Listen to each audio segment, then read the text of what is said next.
విపరీతమైనటువంటి brain storming, వేల గంటలు. నిమ్మ నరసింహారెడ్డి గారు ఉండే నా సహచరుడు, మా సిద్దిపేట వాసే. రాత్రి 3 అవుతుండే మాట్లాడుకుంటూ కూర్చుంటే. ఆ విధంగా వేలాది గంటలు.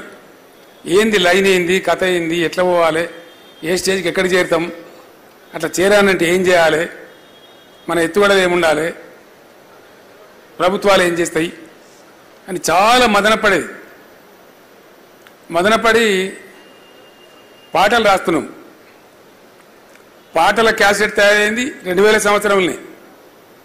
జెండా తయారైంది కూడా 2000 సంవత్సరంలోనే. చాలామంది తెలియదు 2001లో అనుకుంటారు. కాదు, ఇయర్ 2000లోనే. బాలకృష్ణనే పాడిండు పాటలు, మొదటి పాటలు కొన్ని పట్టుకొచ్చి వాంతో పాడించాడు, తను పాడిండు. అద్భుతమైన పాటలు కదా. ఒక చరణమే మొత్తం చరిత్ర చెప్పేస్తుంది. గుంటూరు జిల్లాలో గుంటేడు జాగా అడిగినామా, విజయవాడ పట్టణంలో వీసమెత్తు కోరినామా, మా తెలంగాణ వాళ్ళమంతా మేలుకున్నాము, మా తెలంగాణ మేమే ఏలుకుంటాము.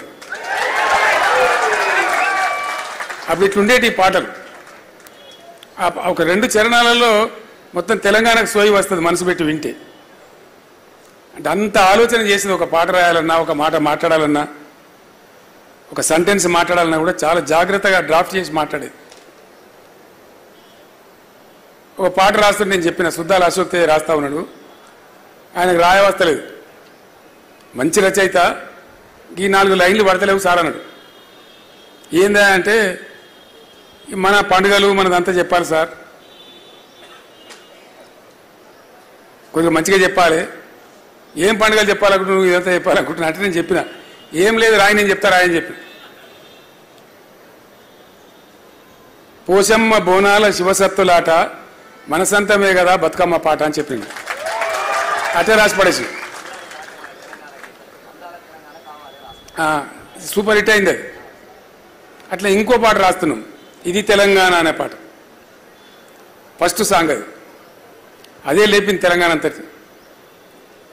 రాసేటప్పుడు ఆనాడు ఉన్నటువంటి పరిస్థితి మీకు అర్థం కావాలని నేను చెప్తా ఉన్నా. అపనమ్మక స్థితి, ఏ కాయిక తెలంగాణ బై క్యా తెలంగాణ, ఎవరిని మాట్లాడి అదే మాటిగా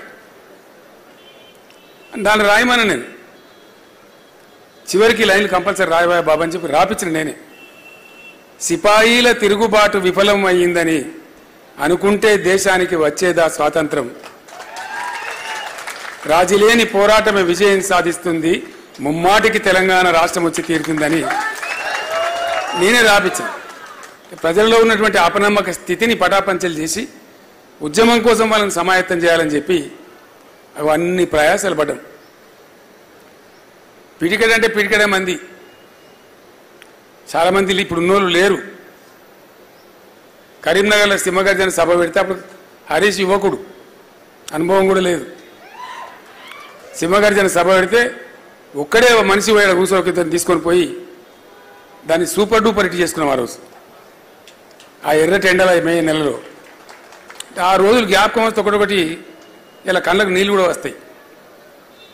ఆ తదనంతర పరిణామాలలో ఎందరో మంది మిత్రులు, ఎందరో గొప్ప గొప్ప వాళ్ళు, విద్యాసాగర్ రావు గారు, కళ్యాణ్ యాదగిరి రెడ్డి గారు, ఇప్పుడు కూడా నా పక్కకు ఉన్నారా అనిపిస్తుంది. వాళ్ళు బాధ కలుగుతుంది, దుఃఖం వస్తుంది. వాళ్ళు పాపం తెలంగాణ వచ్చే కొద్ది రోజుల ముందే చనిపోయింది. అయ్యో ఈ 4 రోజులు ఉంటే బాగుండు కదా, చూసి చచ్చిపోదురు, తృప్తి పడతారు అని చెప్పి మేము కూడా ఏడ్చినాం మనసులో ఎన్నోసార్లు. అంత బాధలు పడ్డాం. అట్లాంటి ఉద్యమాన్ని